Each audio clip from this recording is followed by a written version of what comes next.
Star Trek: The Next Generation, Starfleet Academy, Nova Command, Chapter 1.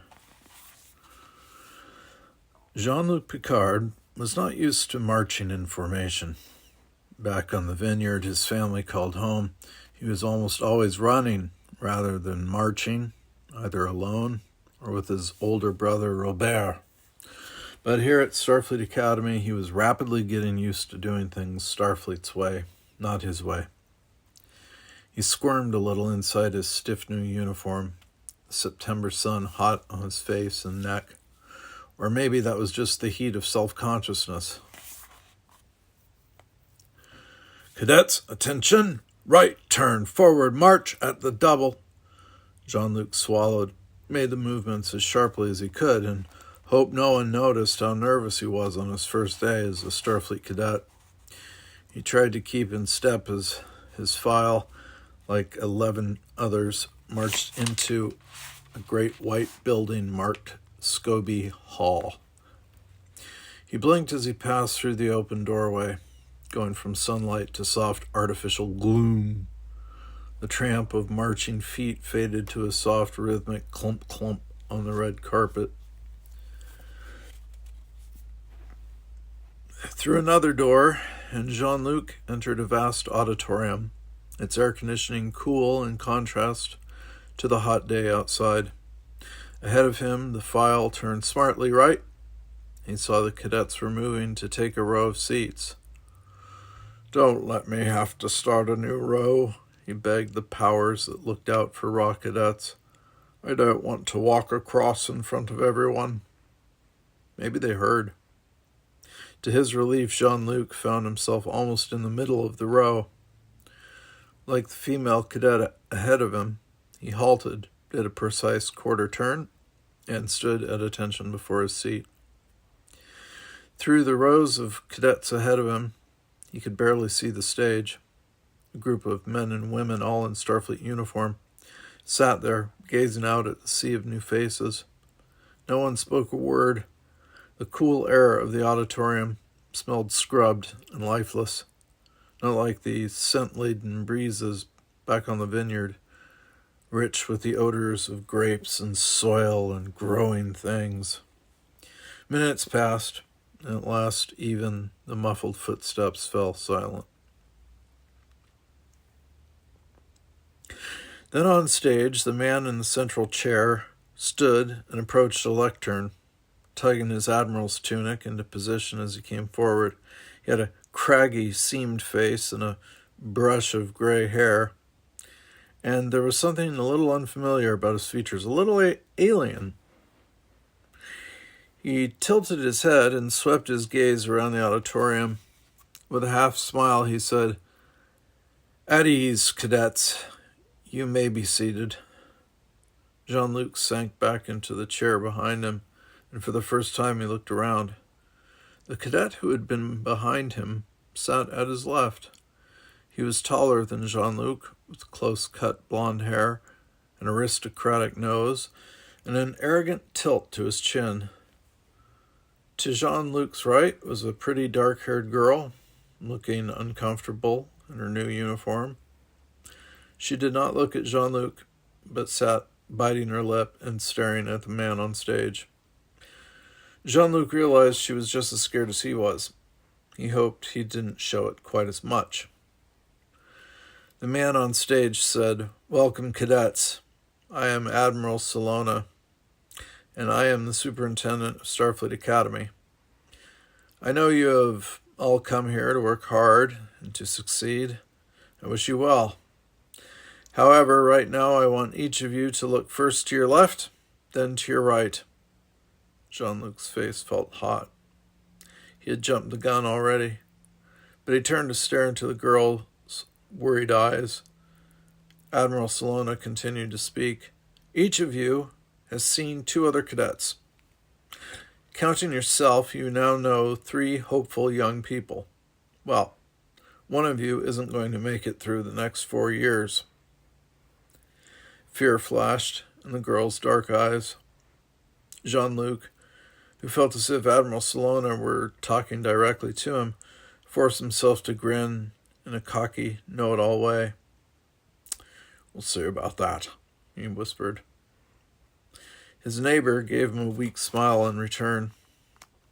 Admiral Salona introduced other officials, officers in charge of class scheduling, housing, and other details. Then he paused for a moment before resuming.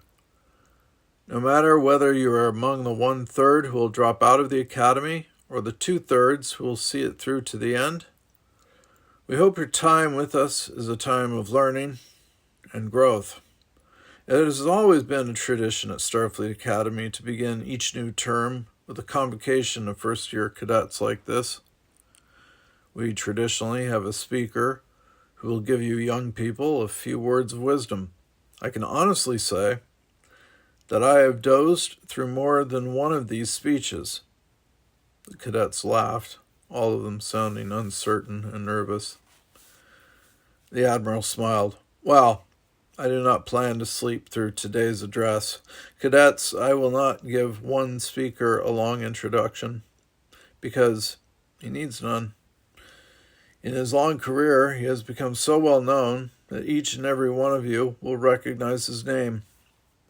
Therefore, rather than be flowery, I will merely ask you to join me in welcoming retired Starfleet Admiral Spock."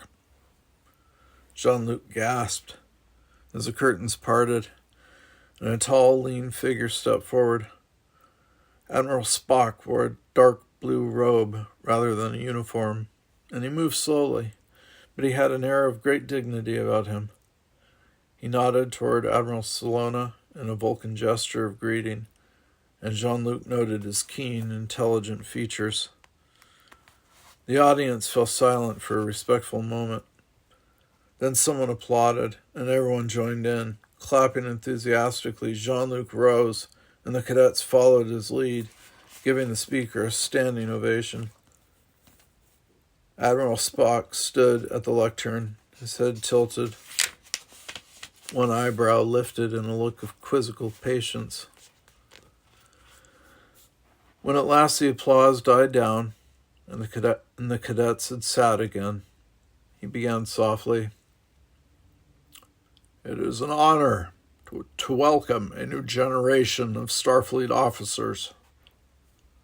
Jean-Luc sat entranced as Spock spoke briefly and simply of the duties the cadets were taking upon themselves. Spock pointed out that the galaxy was a huge place, still barely explored, and that new discoveries, new life forms, new civilizations awaited them all. He barely mentioned his own career as a Starfleet science officer and diplomat, though everyone in the auditorium knew his story quite well. Spock and the other members of the USS Enterprise had become part of Starfleet lore, and listening to him was like listening to a legend come to life. Spock ended by wishing them all a good experience at Starfleet Academy, and by reminding them that the greatest exploration was the expansion of knowledge. Then, holding his right hand out, forming a V between his outspread index and middle finger on one hand, and ring finger and pinky on the other, he said, "I leave you with a Vulcan expression of farewell. Live long and prosper." The cadets applauded again, so long that Admiral Salona at last had to hold up his hands for silence. "Admiral Spock has time for a few questions," he said. "I am sure there must be one or two out there." After an uncomfortable pause, the cadet on Jean-Luc's left stood. Admiral Salona nodded toward him and said, "Identify yourself, cadet, and ask your question." "Cadet Roger Wells, sir," said the young man, in an enviably clear and confident voice. "We've all heard of the battles the Enterprise had with Romulans, Klingons, and other enemies. I would like to know, Admiral Spock, how it feels to be in combat." Spock's expression did not change. He said, Your question is illogical, Cadet Wells. I am Vulcan. Our emotions, our feelings, as you put it, are under control at all times. Human emotions are on a different plane and of a different type. Therefore, I can give you no clear idea of how you might feel in combat. However, let me say that my own mood at such times was always one of disappointment. Each time two sentient species fight, someone has failed. I urge you not to prefer combat to peaceful means of solving your problems. When someone else asked a question, Roger Wells turned toward Jean-Luc with a smirk on his face. I heard he was a hero, but I guess he's just become old and soft, he muttered. Oh well, another illusion shattered. Jean-Luc glared at him. He was so angry that he did not trust himself to speak, at least not to Roger Wells. Instead, he stood to signal that he had a question to ask, but others were ahead of him. At last, Admiral Salona said, "We have time for one more question." He squinted into the auditorium. His gaze met Jean-Luc's, and it was almost as if the Admiral could read Jean-Luc's desperate thought. "Me! Pick me! You there in the center." Admiral Salona gestured toward him. Jean-Luc cleared his throat. "Cadet Jean-Luc Picard, Admiral Spock, you have had experiences that we have never known. And at one time you were just like us, a new cadet, your whole career before you.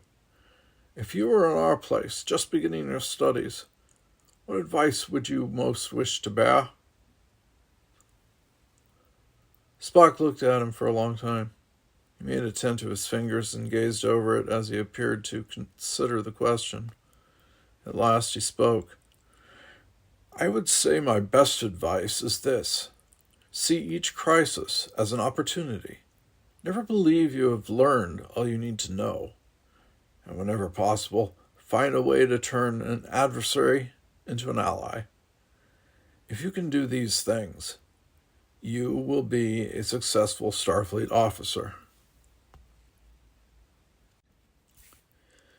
The experience of having spoken to a Starfleet legend lifted Jean-Luc's heart. He hardly minded the march back out into the sunlight, the dispersal to academic stations, the business of getting his class schedule and registration information. In the mess hall, he barely noticed what he ate, except to observe that the replicated food wasn't nearly as good as his mother's French cooking. And in the early afternoon, a round of orientation sessions and lectures seemed to fly by. It was only later, after the evening meal, that reaction set in. He realized then that he had not even asked the girl cadet her name. A pity, because she looked like someone who needed a friend as badly as he did. He reflected that he had no acquaintances at Starfleet Academy, that he knew no one here, halfway around the world from his home, and he began to worry again about the possibility of failure. For Jean-Luc had faced a long and hard struggle in coming to Starfleet Academy. A year earlier, he had failed the entrance examination. Then this year, he had to resort to deception to try again because his father, Maurice Picard, was dead set against his leaving the vineyard to try to make a career in space. The strains and stress that his decision had put on the family worried Jean-Luc. And he was sure his father would never feel the same toward him again. Now here he was, a year older than most of the other cadets, feeling as if he stood out like a Klingon at a Vulcan wedding. It would have helped if Jean-Luc had even one friend to confide in, but he was a stranger here. His roommate, a quiet, dark young man named Jomo Nicolo, was polite but distant, as if he were always listening to some music played just too softly for Jean-Luc to hear. The closest they came to a real conversation was during dinner, when Jomo said, "You asked a very good question this morning, I thought." Jean-Luc smiled. "I almost didn't get to ask it at all. I'm glad Admiral Salona could read my mind when I was hoping he would call on me." Jomo nodded as he reached for the bread. Yes, that is an advantage to being a betazoid. Once more Jean-Luc felt foolish. Of course, Salona was a betazoid name, and betazoids were all telepathic. Maybe the Admiral really had picked up Jean-Luc's thoughts. If he were that good, Jean-Luc reflected, the cadets would really have to watch their step around the superintendent. Then Jomo had to report to pick up his computer pad and data packs, and when he got back he was so interested in the devices that he had no time for conversation. Jean-Luc had to report for physical assessment at the end of the day, and although he made a good showing on the treadmill and other tests, by the time he returned to their dorm room, he was exhausted. That evening, as he and Jomo prepared for lights out, they exchanged hardly a dozen words. The room was near the top of Newell Dormitory, a temporary home of more than 1,000 first-year cadets. Standing at the window, staring out into the dark, Jean-Luc could see the distant lights of San Francisco, the archaic but charming sweep of the old Golden Gate Bridge, now a monument. It was all strange and new, and he was a bit frightened. "Darken," he ordered the room computer, and the window obediently became opaque. In the darkness, he lay back on his bed. Across the room, Jomo was already snoring softly. Jean-Luc crossed his arms behind his head and gazed into the empty darkness, thinking of Admiral Salona's assurance. 1 out of 3 cadets would never make it through the 4-year program. Jean-Luc clenched his teeth and smiled without much joy. 1 out of 3. Well, he thought, we'll see about that.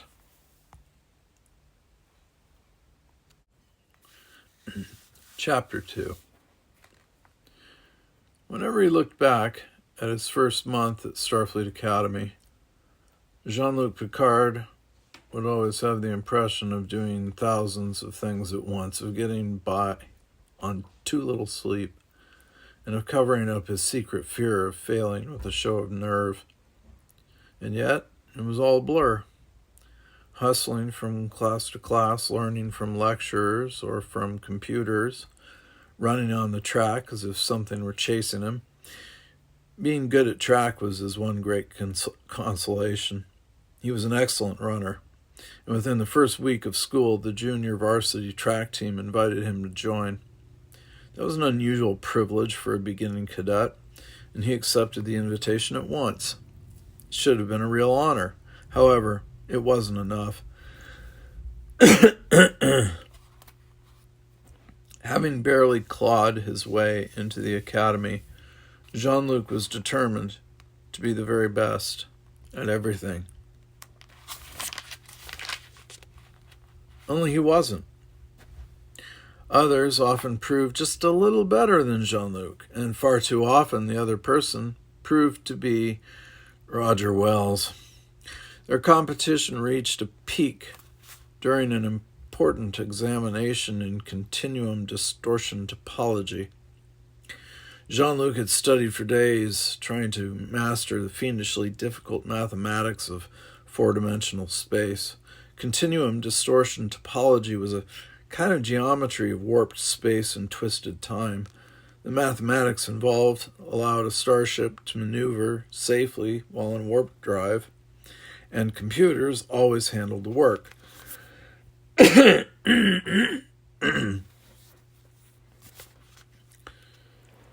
course, they could have used the spore drive, but that's another thing. Oh no, don't talk about the spore drive. Never talk about the spore drive. The problem was that Starfleet cadets had to understand exactly how the computers did that work, so they had to be able to do it too.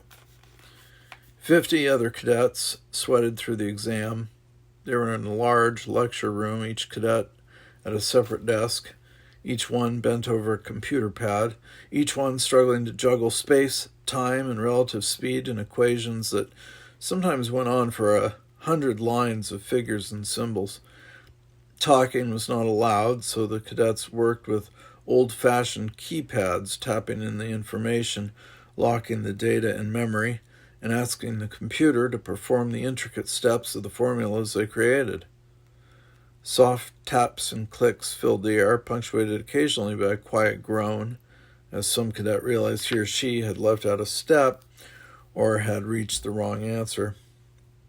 Jean-Luc's fingers were slippery with sweat as he keyed in the final line of the last problem, a line thick with deltas, omegas, Vulcan satyrs, and other mathematical symbols.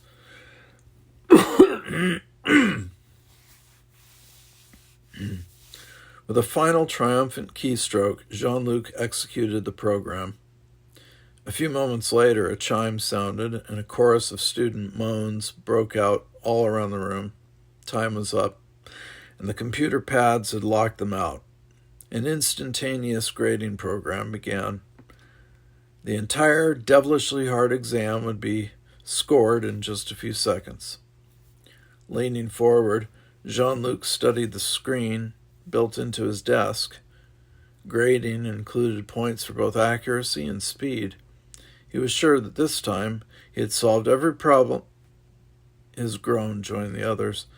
The class scores glowed on the screen before him. His student number, EA1737, was in second place.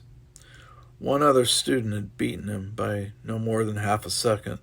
That student's number was EL1004.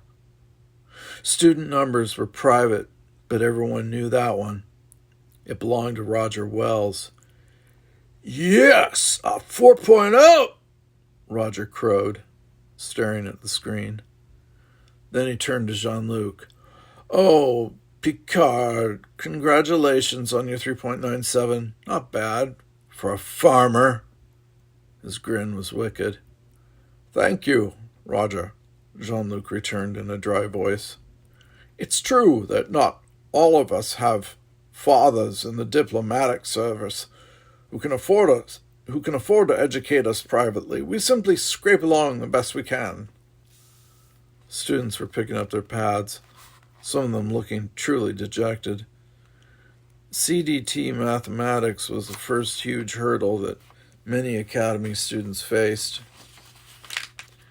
and it was the reason that as many as a tenth of any first-year class washed out.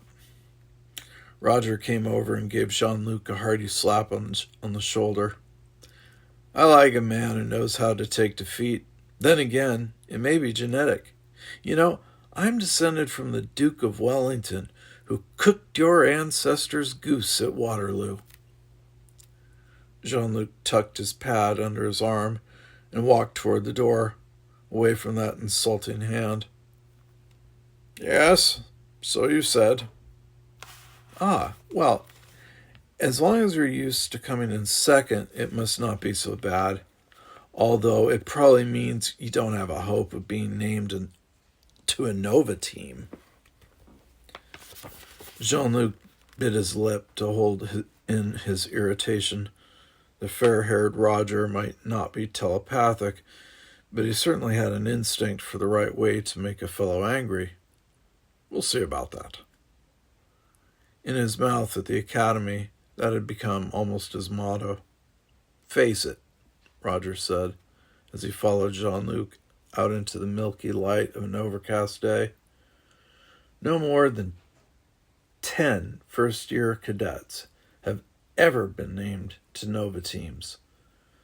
This term, there are 12 of these CDT classes?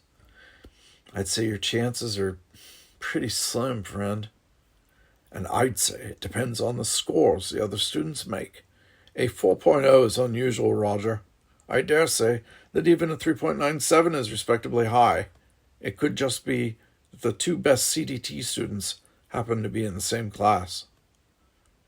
"I wouldn't bet on that," Roger said. "I'll see you later, Picard." He strode away. For a moment, Jean-Luc looked after him, envy in his heart. Roger Wells might become an excellent starship captain in time. He might carve out a brilliant career. He might win the loyalty of his crew. But somehow Jean-Luc didn't believe it would happen. Roger's father, an important diplomatic minister in the Federation government, had made things too easy for his son. Roger didn't have to struggle for anything. He never seemed to worry about grades or studying, and he certainly never seemed to spend days going over and over the same material the way Jean-Luc did. And now he obviously thought that he had a guaranteed spot on the Nova teams. Jean-Luc sighed. Every first-year cadet longed for an appointment to a Nova trainer. The lucky few who were team members would get their first taste of duty in space. True, little ships were not equipped with warp drive and were limited to the solar system, but serving aboard a Nova trainer gave cadets a far better sense of space duty than any simulation could. Then, too, the Nova cadets were on their own, operating the ship without any interference or help from Starfleet personnel, and so being on the teams was a badge of honor, a mark of confidence. And to tell the truth, it was also something to boast about. Not that Jean-Luc would ever boast. Oh, no, hell, heaven forbid, no, bien sûr, d'accord. At least not as much as the conceited Roger. Someone tugged at his arm. I said hi 3 times, the girl's voice complained. You might at least answer me. Jean-Luc turned and looked into the bright eyes of the girl who had sat next to him at the convocation. Hello, he said with a grin. I've been looking for you for weeks. She made a face at him. Not very hard. No, honestly, I've been scanning the whole campus for you. I never learned your name. With a look of mock exasperation, she said, And you didn't think to check for my picture in the database. Jean-Luc slapped his forehead. What a dolt I am! I never even thought of that. All I'd have to do would be to look at 6,000 pictures, and one of them would be you. She wrinkled her nose and stuck out her tongue. First of all, you'd only have to look at human girls. That would mean only about 2,000 pictures. Second, you could set your computer to search for my hair and eye color. That would bring it down to a few hundred. Still, I guess that's too much work for a boy, Jean-Luc Picard. Jean-Luc blushed. You actually went to all that trouble to find my name? She laughed. Not exactly. You identified yourself when you asked your question, remember? He joined in her laughter. I am adult. Well, let's introduce ourselves at once. I'm Jean-Luc Picard of Le Bar, France, first-year cadet and professional nervous wreck. She grinned and held out her hand. Marta Batanides of Centauri Colony Helene. Also first year, and not quite the wreck I was on that first day, thanks to you. Jean-Luc glanced at the deck on the Student Center tower. I have a break right now, he said. How about you? Nothing before personal combat. I've got 30 minutes. Let's get a snack. The Student Center terrace overlooked the Pacific, a deep blue on this cloudy morning. A fresh, salty breeze came in from the ocean. Jean-Luc and Marta found a table and sat there to have a drink and munch their snacks. Jean-Luc gave Marta a quizzical glance. You said you were not as nervous as you were, thanks to me. What did you mean? She shrugged. Oh, it's just the way you reacted when Admiral Salona assured us that a third of the class won't make it. You seemed so confident that I guess a little of it rubbed off on me. Anyway, classes aren't as bad as I thought they might be. I'm doing better than I ever expected. Topped out my CDT class, in fact. Did you? She grinned with pleasure. Darn right I did. Scored 3.88. Whole decimal place ahead of the guy who came in second. I think I've got a real shot at a Nova appointment. Well, I hope you make it. She sipped her raspberry soda and said, So how did you do? Came in second, he admitted. Marta gave him a look of commiseration. Oh, Jean-Luc, I'm sorry. Jean-Luc glanced away, not willing to tell her that even coming in at second place in his class, he'd beaten her score. Well, that's the way it happens.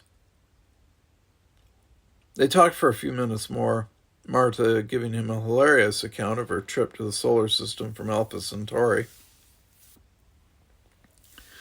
It was a short hop, not much more than 4 light years, but the ship had been a slow commercial cruise vessel full of teenagers of 7 or 8 different species, off on a tour of the local star systems.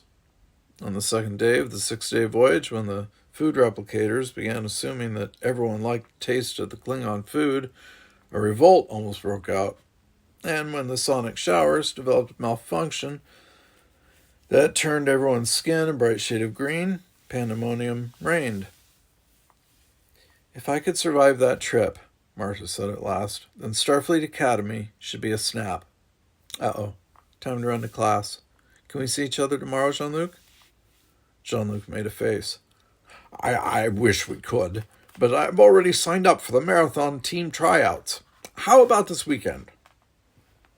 Sorry, Marta said. That's our 4-day break, and I promised my mom and dad I'd fly to Luna Station, Copernicus, to visit my great-aunt Sarah. I haven't seen her in ages, and I can't back out of this trip. We'll just leave it open, all right? Fine, Jean-Luc said. They parted company, and Jean-Luc walked toward the gymnasium. Exam period meant that the normal rush had eased off a bit. His physical training class did not meet that day. But he always used any free time to get in a little running or to work off some steam in weightlifting, calisthenics, or swimming. He went into the gym from the front and walked past some noisy games of basketball and indoor volleyball. He was heading for the locker rooms when he caught sight of a familiar blonde figure. Roger Wells was just going into the fencing arena. Jean-Luc's lips curved into a smile. He was good at many sports, but his best two were running and fencing. In fact, Jean-Luc had captained the All-Europe youth fencing team while still a junior in high school. So Roger was a fencer, was he? Well, here was a chance to take him down a peg or two. If anyone could stand a little dose of humility, it was Roger Wells. Jean-Luc went to the fencing equipment desk and checked out a sweatsuit, shoes, mask. He regretted that he had not brought his own fencing foil, but he tested a dozen before finally deciding he liked one, a light, well-balanced rapier that felt perfect in his hand.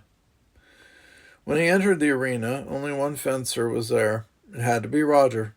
Though the hood and mask covered his face, he was practicing alone, going through the intricate movements and exercises of the difficult ellipsian attack and defense. Care for a pass or two? Jean-Luc asked, approaching the masked figure. Roger turned, shrugged, bowed, and stepped into the fencing circle. With a smile, Jean-Luc tugged his mask into place, adjusted his hood, and made a few practice moves. It's been a long time since I did this, he said, trying to sound humble and sincere. Please excuse me if I'm a little rusty. They crossed swords, and then Roger launched his first attack, a simple set of movements aimed more at letting them both warm up than at providing any real threat. Jean-Luc easily parried, then riposted with a wicked forward lunge that nearly caught his opponent off guard. They broke apart, and then with more respect than before, Roger tried an ellipsian gambit, an intricate set of thrusts and parries, worked out first on a low-gravity world and then adapted to Earth standards. Not many fencers could keep up an ellipsian attack for more than a few minutes before dropping from exhaustion. Jean-Luc had studied ellipsian techniques, and his runner's stamina served him well. The problem with the ellipsian approach to fencing was that under the heavy gravity of Earth, the movements quickly wore you out. He risked collapse, though, keeping up with Roger blow for blow and returning the thrust with interest. By the third pass, neither of the two had managed to score a single hit. Inside his mask, Jean-Luc was sweating. Salty drops ran into his eyes, blurring his vision. Ellipsian fencing was devilishly hard work. But if Roger could stand it, so could he. Neither gained an advantage that pass or the next, but then Jean-Luc's opponent seemed to find a new burst of energy just when his own stamina was fading. He forced Jean-Luc back, and Jean-Luc danced away, playing for time, watching for an opening. The killing thrust came from nowhere. Jean-Luc gasped as the blunted foil's button pressed against his chest, right on the heart-shaped target. He had not seen it coming and had no way to avoid it. "Touché," said an unfamiliar voice. Jean-Luc's opponent reached up, swept off the mask, and pushed the hood back. It was not Roger at all. It was a sandy-haired, healthy-looking older student, someone Jean-Luc had never seen before. I yield," he gasped, utterly winded. "Yield nothing," the tan young man said with a grin. "Jean-Luc Picard, you're dead."